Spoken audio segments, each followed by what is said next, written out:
On this beautiful Friday, reading from the first book of Kings, chapter 19.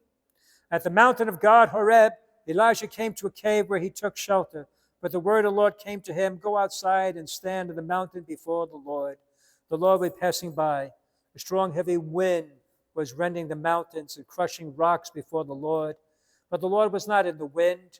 After the wind, there was an earthquake. But the Lord, he was not in the earthquake. And after the earthquake, there was fire. But the Lord was not in the fire. After the fire, there was a tiny whispering sound. When he heard this, Elijah hid his face in his cloak and went and stood at the entrance of the cave. Funny, thought all that God's defined of God's inspiration, God's voice would be the more noticeable, the louder, the stupendous, the eye-catching, the earthquake, fire.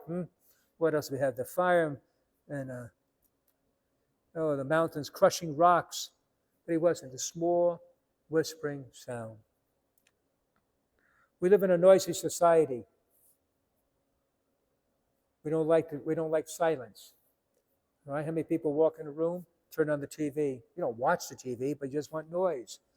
In fact, I finally broke the habit. You just go to a hotel, the first thing you do was pick up the clicker and put on the TV. It's automatic. Somehow the TV sound seemed even better in the hotel room. I don't know why, but now at least I broke that. You go to sporting games, sporting events, go in an elevator. Usually there's something being pumped in. It's very difficult to be still and be quiet. And I'm guilty. Listen to podcasts when walking.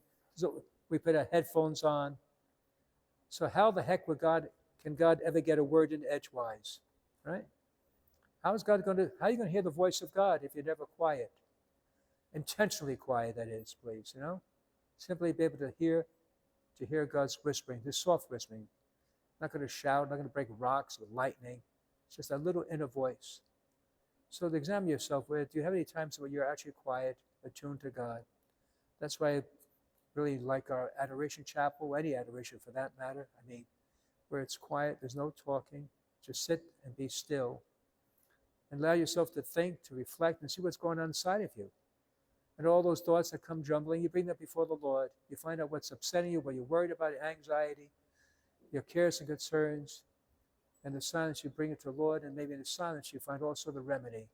God will direct you. So be a friend of silence, for silence is God's first language. God bless you.